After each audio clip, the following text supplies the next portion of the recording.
사랑하는 성도 여러분, 2020년도 마지막 주일 예배인데요. 예배에 참여하신 여러분들의 가정에, 여러분의 삶에, 여러분의 일터에 우리 하나님의 은혜와 평강과 기쁨이 가장 넘치기를 축복합니다. 오늘은 예수님과 동행하며 8번째 기다리기라는 제목으로 하나님의 말씀을 전하고자 합니다. 2020년 올해는 정말 특별한 해로 인류 역사에 기록될 것 같습니다. 연초에 중국에서 발생한 코로나 바이러스로 온 세상이 고통을 겪고 있습니다. 바이러스 감염을 막기 위해서 우리는 마스크가 필수품이 되었고, 발이 묶이면서 우리의 일상이 흔들리고 우리 경제도 흔들리고 대면이 어려워지면서 만남도 취소가 되고, 그래서 결국은 우리 예배도 이렇게 함께 모이지 못하고 온라인으로 이렇게 예배를 드리게 되었습니다. 너무나 마음이 아픈데요. 이런 위기의 시대를 살아가는 우리들에게 늘 잊지 말아야 할 것은 예수님과 동행하는 것입니다. 예수님과 24시간 동행하면 사람들하고는 좀 멀어져도 우리 주님과는 더 친밀해질 수 있습니다. 예수님과 24시간 동행하면 예수님의 생각도 알게 되고 예수님의 마음도 느끼게 되고 예수님의 간절한 바람이 무엇인지도 알 수 있게 되고, 그래서 예수님과 친밀해지다 보면 예수님을 더 사랑하게 됩니다. 예수님을 깊이 사랑하면 내 인생도 변하고 내 운명도 변합니다. 사랑하는 성도 여러분, 늘 우리 주님과 동행하는 복이 여러분에게 있기를 축복합니다. 오늘은 우리에게 예수님께서 승천하신 얘기를 들려주고 있습니다. 예수님께서 부활하신 후 40일째 되던 날이었습니다. 제자들은 예루살렘 건너편에 있는 감람산 정상으로 올라갑니다. 베드로, 안드레, 야고보, 가룟 유다를 제외한 예수님의 제자들이 감람산 정상에 모이게 됩니다. 저도 성지순례 할 때 이 감람산 정상에 올라가 보았습니다. 감람산 정상은 해발 810m인데요. 굉장히 높은 것 같지만 사실은 올라가 보면 남산에 올라간 그런 느낌이 듭니다. 그리고 그 위에서 아래를 내려다보면 예루살렘 성 전체가 한눈에 들어오고, 특별히 자세히 살펴보면 통곡의 벽도 보입니다. 제자들이 감람산 정상에 올라 자리를 잡고 있을 때 바로 그곳에 부활하신 예수님이 찾아오십니다. 그리고 예수님께서 제자들에게 이렇게 말씀하십니다. 예루살렘을 떠나지 말라. 그런 당부도 하시고 또 앞으로의 계획도 말씀하시는데, 너희가 땅끝까지 이르러 내 증인이 되리라, 그런 말씀도 하시고, 그래서 제자들에게 예수님께서 이런저런 얘기를 해 주셨습니다. 그런데 그렇게 해서 예수님이 이야기를 다 마칠 때쯤 놀라운 일이 벌어졌는데, 어디선가 바람과 함께 거대한 구름이 몰려와서 예수님을 휙 감싸버리는 것입니다. 그래서 예수님이 점점 보이지 않게 되는 겁니다. 그리고 잠시 후에 보니 예수님이 열기구를 타듯이 구름과 함께 공중으로 올라가는 것입니다. 멀리 더 멀리 예수님께서 공중으로 사라지시는 거예요. 감람산 정상에 모인 제자들과 수많은 인파들은 그렇게 하늘로 올라가신 예수님을 바라보면서 허전한 마음으로 그냥 쳐다보고만 있었습니다. 아무 말이 없었습니다. 사랑하는 교우 여러분, 어떻게 이럴 수가 있을까요? 어떻게 예수님은 제자들만 남겨두고 떠나가실 수가 있었을까요? 제자들이 지금 제자로서의 정체성을 분명히 하고 그들이 하나가 되어 있나요? 그렇지 않습니다. 아직도 베드로를 중심으로 하나가 된 모습이 보이지 않습니다. 제자들은 지금 당장이라도 와해되고 흩어질 수 있는 그런 상태였습니다. 더욱이 제자들은 하나님 나라를 위해 헌신할 준비가 되어 있습니까? 아닙니다. 그들은 하나님 나라가 이 땅에 임할 것에 대한 확신도 없었습니다. 그러면 예루살렘의 분위기는 제자들에게 우호적입니까? 그것도 아닙니다. 유대의 지도자들, 특히 제사장 바리새인들은 예수님의 제자들을 눈에 가시처럼 여겼고 기회만 있으면 이들을 제거하고자 했습니다.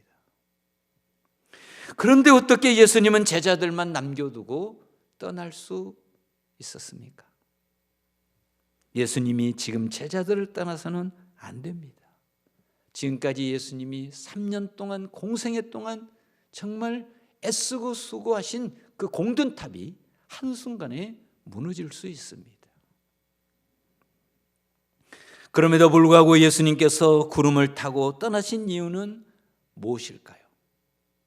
그 이유는 기다리라는 겁니다. 기다리라는 거예요. 왜 기다려야 할까요? 하나님의 나라는 사람이 이루는 것이 아니고 하나님께서 이루시기 때문입니다. 하나님의 나라를 계획하신 분도 하나님이시고 하나님의 나라를 섭리하시는 분도 하나님이시고 하나님의 나라를 이 땅에 성취하실 분도 하나님이십니다. 그러니 기다리라는 거예요. 제자들의 할 일은 하나님의 일하심을 기다리는 겁니다. 그리고 때가 되면 그 하나님의 역사에 동참하는 것이죠. 여러분, 믿음이 무엇입니까? 믿음은 기다리는 겁니다. 성경에서는 수없이 기다림에 대한 얘기를 해요. 그래서 우리 기독교를 기다림의 종교다 이렇게 얘기를 합니다. 성경에 보면 하나님은 아브라함에게 아들을 주시겠다 약속하셔요. 기다리라는 겁니다. 하나님은 바벨론 포로들에게 귀환할 것을 약속하셨습니다. 기다리라는 겁니다. 하나님은 메시아를 보내주시겠다 약속하셨습니다. 기다리라는 거예요. 하나님은 성령을 보내주시겠다 약속하셨습니다. 성령을 기다리라는 겁니다. 예수님이 다시 오실 것을 약속하셨어요. 그날을 기다리라는 겁니다. 우리 기독교는 기다리는 종교입니다. 사랑하는 성도 여러분, 여러분 안에도 기다림이 있기를 축복합니다. 그래서 우리가 기다리는 동안 우리는 하나님의 성품을 닮아가고 신실한 믿음의 사람들로 성장하고 하나님은 이런 믿음의 사람들을 통해서 엄청난 하나님의 역사를 이루어 가십니다. 그러면 우리는 어떻게 기다릴 수 있습니까? 어떻게 기다리면서 믿음을 쌓아갈 수 있습니까? 어떻게 기다리면서 하나님의 나라에 기여할 수 있습니까? 가만히 앉아서 기다리면 될까요? 가만히 앉아서 기도하면 될까요? 가만히 앉아서 하늘만 쳐다보면 될까요? 아닙니다. 기다리는 사람에게는 두 가지가 중요합니다. 첫 번째는 약속의 말씀을 붙잡고 기다려야 됩니다. 사랑하는 교회 여러분, 누가 기다릴 수 있습니까? 약속이 있는 사람이 기다릴 수 있습니다.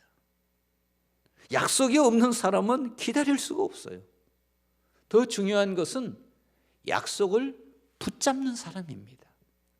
약속을 붙잡지 않으면 그 약속을 잊어버립니다. 기다릴 수가 없어요.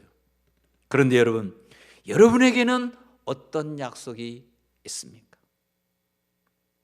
반드시 이루어지리라고 확신하는 약속. 그 약속이 무엇입니까?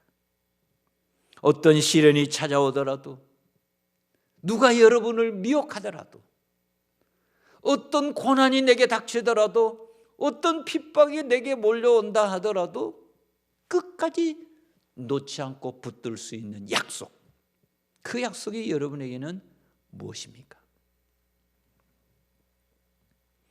예수님이 떠나가신 후에 그 빈자리는 너무나 컸습니다. 그래서 제자들은 실망 그 자체요, 허무함 그 자체였습니다. 아무것도 손에 잡히는 것이 없습니다. 생각할 수도 없습니다. 계획도 없습니다. 바로 그때였습니다. 갑자기 흰 옷 입은 두 천사가 나타납니다. 그리고 제자들에게 이렇게 얘기합니다. 11절입니다. 갈릴리 사람들아, 어찌하여 서서 하늘을 쳐다보느냐? 너희 가운데서 하늘로 올려지신 이 예수는 하늘로 가심을 본 그대로 오시리라.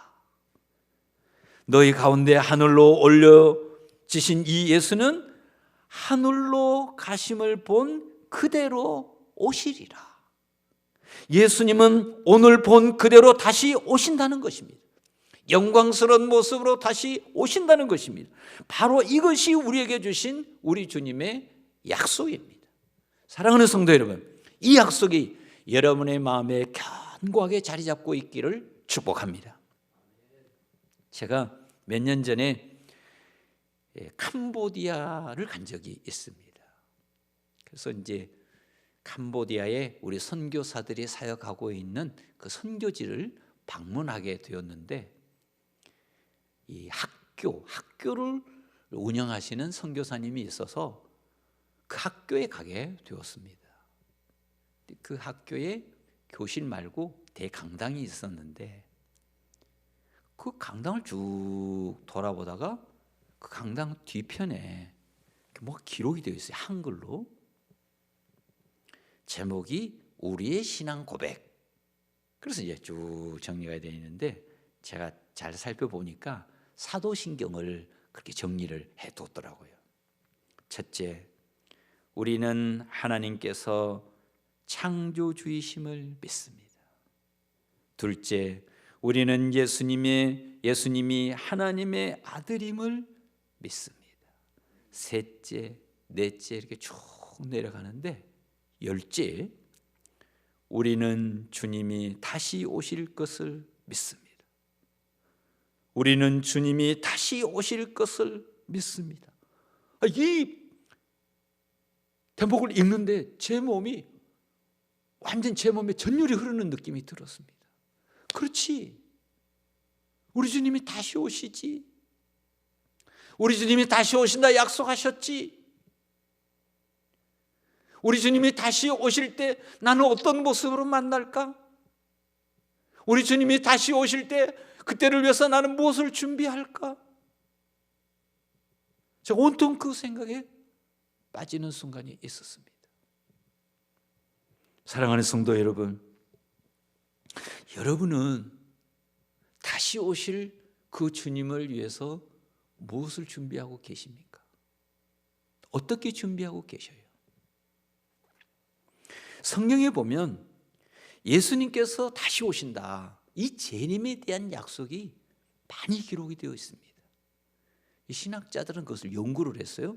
총 몇 번이냐 하니까 1518번 그렇게 성경에 기록이 되어 있다고 합니다. 사랑하는 교우 여러분, 예수님은 반드시 다시 오십니다. 이것은 확실한 약속입니다. 사도 바울은 환상 중에 예수님이 다시 오시는 그 장면을 보았어요. 그 장면을 보고 기록을 했는데, 데살로니가전서 4장 16절 17절에 이렇게 기록이 되어 있습니다. 주께서 호령과 천사장의 소리와 하나님의 나팔 소리로 친히 하늘로부터 강림하시리니 그리스도 안에서 죽은 자들이 먼저 일어나고 그 후에 우리 살아남은 자들도 그들과 함께 구름 속으로 끌어올려 공중에서 주를 영접하게 하시리니 그리하여 우리가 항상 주와 함께 있으리라. 아멘. 우리 주님이 다시 오시는 그 순간 잠자던 모든 사람들이 다 깨어난다는 것입니다. 그리고 공중에서 주를 다시 만난다는 겁니다. 그리고 주와 함께 영원히 살게 된다고. 사도 바울이 환상을 보고 그것을 간증으로 기록해 두었습니다. 사랑하는 성도 여러분, 왜 주님이 다시 오실까요? 그 이유는 우리를 위해 예비해 두신 천국이 있기 때문입니다. 예수님이 제자들에게 떠나시면서 그렇게 말씀하셨어요. 내가 너희를 위하여 거처를 예비하러 가노니 가서 너희를 위하여 예비하면 내가 다시 와서 너희를 내게로 영접하여 나 있는 곳에 너희도 있게 하리라. 나 있는 곳에 너희도 있게 하리라. 나 있는 곳, 그것이 어디입니까? 우리 주님이 우리를 위해서 예비해 두신 거처, 영원한 천국이죠. 여러분, 이 땅은 잠시고 우리 주님 계시는 그 천국에서 영원히 함께 살게 될 줄로 믿습니다. 이것이 우리 하나님의 계획하심입니다. 그곳은 죄 많은 이 땅과는 전혀 다른 곳입니다. 그곳에는 이별도 상실도 없습니다. 그곳은 질병도 고통도 없습니다. 그것은 눈물도 슬픔도 없습니다. 그것은 생명나무가 있어 그것을 먹는 이는 더 이상 늙거나 사망하지 않습니다. 그래서 그곳에서는 언제나 우리 주님을 찬양하고 우리 주님을 높이고 우리 주님과 함께 영원한 안식 기쁨을 누리는 것입니다. 우리의 믿음의 선배들은 힘들고 어려울 때마다 언제나 그 나라를 소망하며 살았습니다. 최근에 제 마음이 힘들었을 때 부른 찬송이 하나 있습니다. 이 찬송은 찰스 가브리엘 목사님이 작사를 한 찬양인데요. 이분에게는 이런 일이 있었습니다. 1차 세계 대전 중인데 사랑하는 아들이 차출이 되어서 전쟁터로 가게 된 것입니다. 과연 살아서 다시 돌아올 수 있을까? 알 수 없는 상황인데 그래도 목사님은 사랑하는 아들을 전쟁터에 보내면서 눈물로 무사히 돌아오기를 간절히 소망하며 기도합니다. 그리고 그 아들을 보내면서 작별 인사를 해요. 아들아, 잘 가라. 무사히 돌아오기를 바란다. 그런데 그 아들이 가면서 손을 흔들면서 그 아버지에게 이렇게 말하는 겁니다. 아빠, 만약에 제가 돌아오지 못하면 하늘나라 열린 문 앞에서 만나 뵙겠습니다. 아빠, 만약에 제가 돌아오지 못하면 하늘나라 열린 문 앞에서 만나 뵙겠습니다. 그리고 간 그 아들은 다시 돌아오지 않았습니다. 그리고 이 목사님은 아들이 그리울 때마다 글을 쓰고 찬양하고, 근데 그 찬양이 오늘 우리에게까지 전해져 오고 있습니다. 제가 불러보겠습니다. 잠시 세상에 내가 살면서 항상 찬송 부르다가 날이 저물어 오라 하시면 영광 중에 나아가리. 이런 찬송입니다. 나의 가는 길 멀고 험하며 산은 높고 골은 깊어 고난 나의 몸 쉴 곳 없어도 복된 날이 밝아오리. 한숨 가시고 죽음 없는 날 사모하며 기다리니 내가 그리던 주를 배울 때 나의 기쁨 넘치리라. 열린 천국문 내가 들어가 세상 짐을 내려놓고 빛난 면류관 바다 쓰고서 주와 함께 다스리리.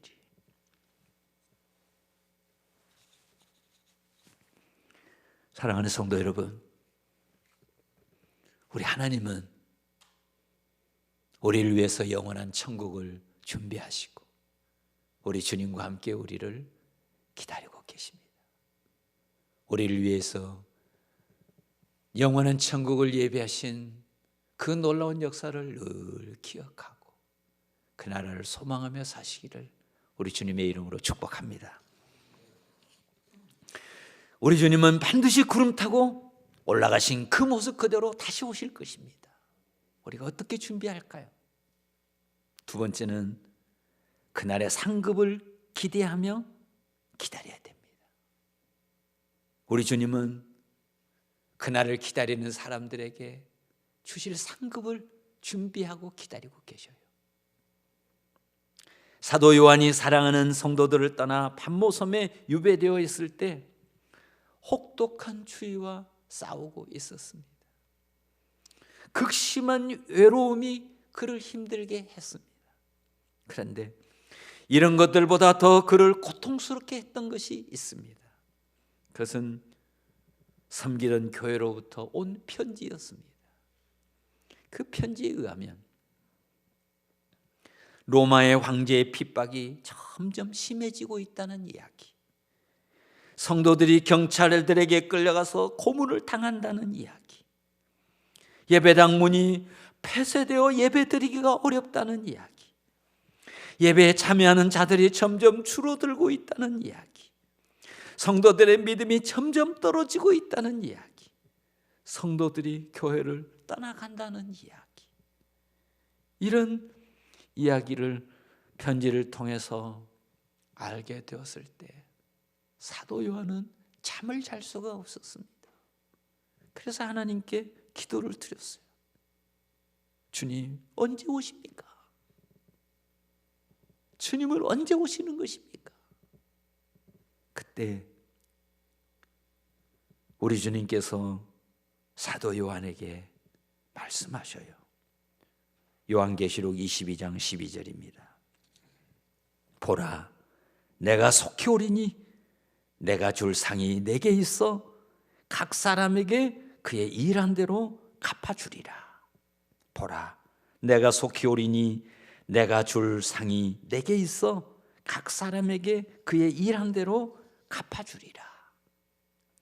주님과 동행하기 위해, 주님께 예배하기 위해, 주님을 향한 신앙 고백을 지키기 위해, 주님의 이름을 부인하지 않기 위해, 주님의 몸된 교회를 섬기기 위해 때로는 배고픔을 당하기도 하고, 때로는 조롱을 당하기도 하고, 때로는 핍박을 당하기도 하고, 때로는 고문을 당하기도 하고, 때로는 순교를 당하기도 하면서 두려움과 공포 속에서 믿음을 지킨 그 성도들을 주님은 잊을 수가 없다는 거예요. 그들에게 반드시 상을 주시겠다는 겁니다. 사랑하는 성도 여러분, 여러분은 무슨 상을 받을 것 같습니까?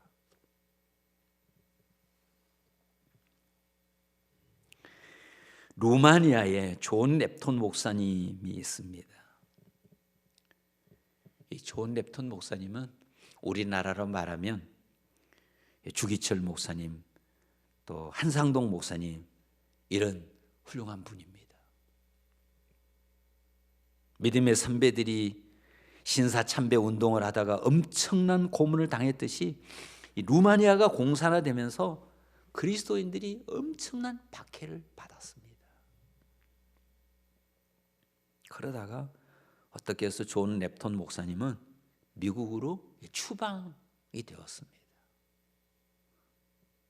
그런데 이제 소련이 붕괴되고 동구권이 개방이 될 때 다시 이제 고국으로 돌아갈 수 있게 된 겁니다.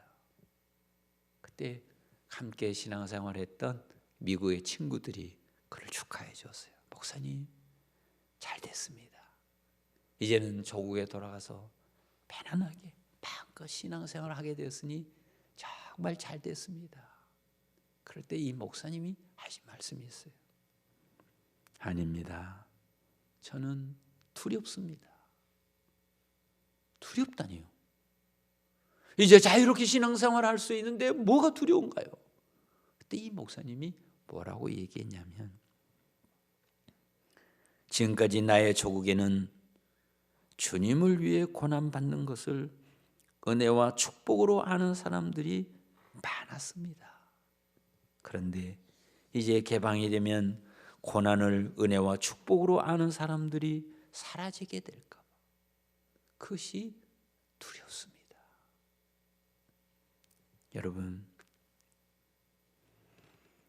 어떻게 사십니까? 여러분 어떻게 그날을 준비하십니까? 주님을 위해 어떤 노력을 하고 계십니까? 주님을 위해 어떻게 땀 흘리고 계십니까? 주님을 위해 무엇을 빼앗기셨습니까? 주님을 위해 무엇을 버리셨습니까? 주님을 위해 어떤 희생을 당하셨습니까? 주님을 위해 무엇을 참으셨습니까? 우리 주님은 반드시 오셔서 그 모든 것 다 기억하시고 갚아주실 것입니다. 이것이 우리 주님의 뜻입니다. 우리 주님은 영광중에 오셔서 반드시 믿음을 지키기 위해 하나님의 나라를 위해 헌신한 종들을 기억하시고 다 갚아주신다 약속하셨습니다. 초대교회 성도들은 정말 고생을 많이 했습니다. 잔인한 핍박 속에서, 토굴 속에서, 땅굴 속에서, 카타콤에서 믿음을 지키기 위해서 끝까지 애쓰고 수고했습니다. 왜 그랬을까요? 그렇게 할 수 있었던 힘이 어디서 나왔을까요? 그것은 주님이 다시 오신다는 겁니다. 주님이 다시 오셔서 주를 위해 헌신하며 주를 위해 고통당하며 주를 위해 핍박받고 고문당한 거 주님이 다 하시고 갚아주신다는 겁니다.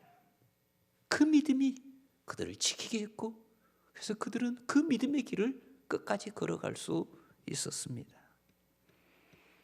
우리 믿음의 선배들은 이 고난을 이기고 또 이겨서 우리 하나님의 영광 가운데서 우리 하나님께서 예비하신 그 멸관을 받고 지금도 기뻐하며 감격하며 우리를 기다리고 있습니다.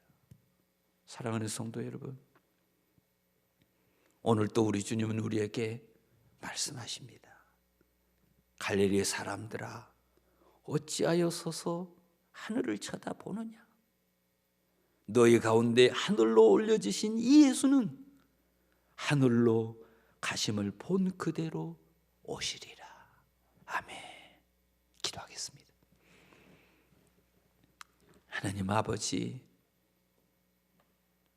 믿음을 지키기가 참으로 어려운 때입니다. 누가 우리를 박해해서가 아닙니다. 수많은 미혹이 우리 안에 있기에, 수많은 유혹이 우리 가운데 있기에 믿음을 지키기가 어려운 때입니다. 우리의 믿음의 선배들이 어떻게 믿음을 지키고 어떻게 믿음 속에서 살고 어떻게 신앙생활을 했는지 한순간도 잊지 않도록 주여 도와주시고, 그 아름다운 믿음을 잘 이어가는 다음 세대가 되도록 주님 도와 주옵소서. 주님이 다시 오실 때 부끄러움 당하지 않도록, 주님 다시 오실 때 치구멍 찾지 않도록 뜨거운 가슴으로 주님의 품에 안길 수 있도록 늘 일깨워 주시고 도전해 주시고 용기를 주시고 믿음을 더하여 주옵소서. 예수님의 이름으로 기도합니다. 아멘.